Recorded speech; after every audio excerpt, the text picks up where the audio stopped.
Esperado por miles de años, 4000 años precisamente.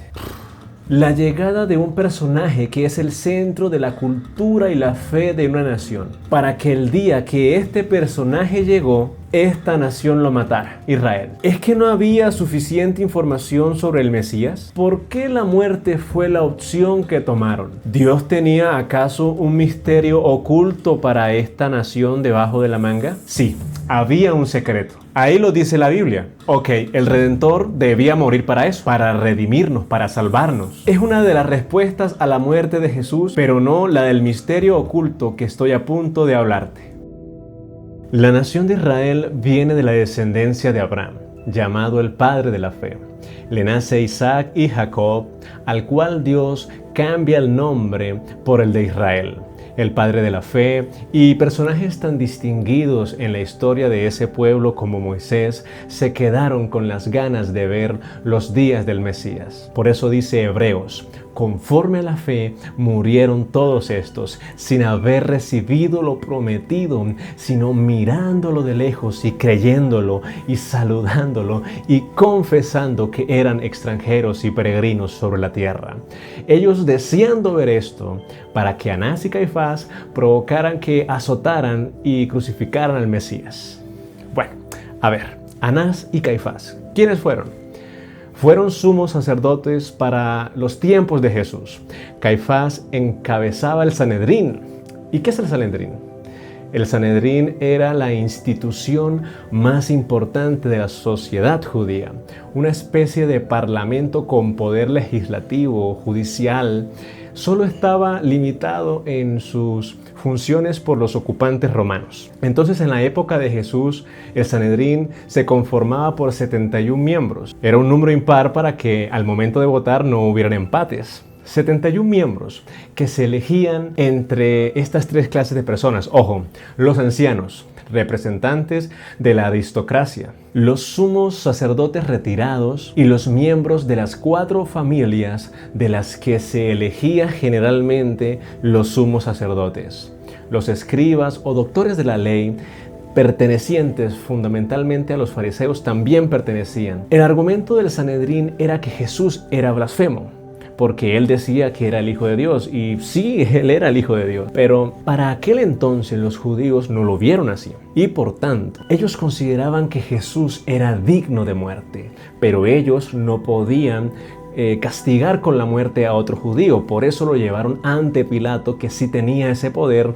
Entonces Pilato les dijo: júzguenle según vuestra ley. Y los judíos le dijeron: a nosotros no nos está permitido dar muerte a nadie. Eso está aquí en Juan. Bueno, la pregunta es: ¿dónde quedaban todos esos milagros que Jesús realizaba? ¿Por qué odiaban tanto a una persona que hacía tanto bien? ¿Por qué no aceptaron a Jesús? Los celos. Sí, los judíos eran tóxicos con cualquiera que no se acomodara al molde de la religión judía.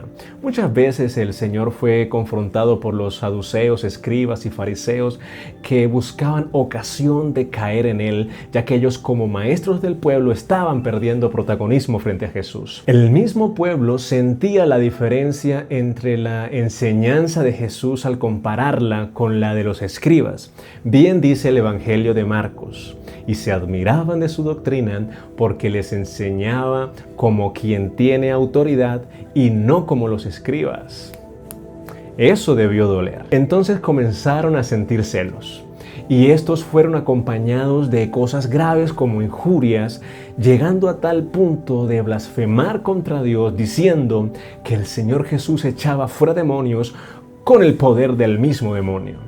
Entonces los celos eran una de las causas que no dejaba que ellos vieran la gloria de Jesús. Estaban enceguecidos, porque los celos también enceguecen. Otra de las causas también fue el perfil del Señor. ¿Qué esperaban del Mesías los judíos? que los libertara del sometimiento a servidumbre de los romanos, que Israel fuera considerada la nación más grande y próspera de la tierra. Por eso dice el Señor Jesús que cuando iba a ascender a los cielos, vienen sus apóstoles y le preguntan: Señor, ¿restaurarás el reino de Israel en este tiempo? El Señor se dedicó tanto tiempo para enseñarles el Evangelio de la gracia, y estos apóstoles aún pensando en la restauración de Israel como reino. ¿Ven? Era muy anhelado eso para el pueblo. Había dos opciones para un Mesías: o un gran general que condujera a Israel, que por medio de la espada se quitaran el título de esclavos de Roma, o que fuera un gran político que consiguiera la paz y la libertad por la diplomacia. Ni guerrero ni político. El mensaje de Jesús era: Pedro, ¿no te he dicho que si a espada matas, a espada morirás? Y a un político le mandó a decir zorra. Sí, aquí lo dice. Le dijo: id y decidle a aquella zorra. Bueno, ya, muchas zorras. Otra causa fue la procedencia del Señor. El hecho de que haya nacido de una virgen, que humanamente es increíble, porque llegó el rumor de que Jesús era hijo de fornicación. Por eso dice en el Evangelio de Juan: entonces le dijeron. ¿Quiénes? Los judíos: nosotros no somos nacidos de fornicación. Un padre tenemos, que es Dios. Claro, los fariseos andaban volando. Eso lo dice aquí. Imagínense los judíos diciendo que eran hijos de Dios y el verdadero Hijo de Dios frente a ellos. El Señor les responde: vosotros sois hijos de vuestro padre el diablo, y los deseos de vuestro padre el diablo queréis hacer. Él ha sido homicida desde el principio y no ha permanecido en la verdad, porque no hay verdad en él. Cuando habla mentira, y de lo suyo habla, porque es mentiroso y padre de mentira. ¿Cuántas veces dijo mentira ahí el Señor? Bueno, quería que quedara claro que el Satanás era mentiroso. Todas estas cosas llevaron a los líderes religiosos a manipular al pueblo de Israel para hallar a Jesús culpable y digno de muerte. Este punto es muy importante, así que presta mucha atención. Los maestros de la ley conocían que el Mesías sufriría muchos dolores. Ellos conocían las escrituras como Isaías 53. ¿Quién ha creído a nuestro anuncio y sobre quién se ha manifestado el brazo del Señor? Subirá cual renuevo delante de él, y como raíz de tierra seca no hay parecer en él ni hermosura. Le veremos más inatractivo para que le deseemos. Despreciado, desechado entre los hombres, varón de dolores, experimentado en quebranto. Y como que escondimos de él el rostro, fue menospreciado y no lo estimamos. Ciertamente llevó él nuestras enfermedades, sufrió nuestros dolores, y nosotros le tuvimos por azotado, por herido de Dios y abatido. Mas él, herido, fue por nuestras rebeliones, molido por nuestros pecados. El castigo de nuestra paz fue sobre él, y por su llaga fuimos nosotros curados. ¡Wow! ¡Qué versículo! Pero ellos lo veían como un padecimiento de guerra, como si el Mesías estuviera pasando por una batalla. Los judíos incluso llegaron a pensar que habían dos Mesías. La tradición judía, llamó a uno de ellos el Mesías de José, o Ben Yosef, y al otro el Mesías Ben David.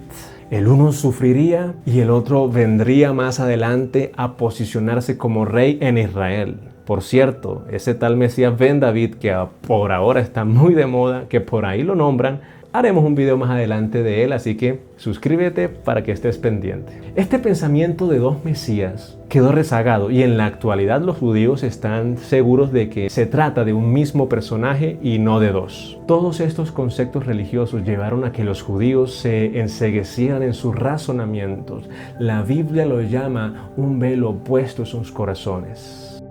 En este versículo que acabamos de leer, dice que hasta que no se conviertan al Señor, el velo no se quitará, porque el Señor es el Espíritu, y donde está el Espíritu del Señor, ahí hay libertad. Aquí nos encontramos con el mayor problema de Israel, su dureza de corazón. La Biblia habla de muy pocas personas judías que dejaron que el Espíritu Santo los guiara a conocer el misterio oculto que estás a punto de aprender. Se menciona en los evangelios a Simeón. Eso está aquí en Lucas. Que el Espíritu Santo le reveló que vería al Mesías.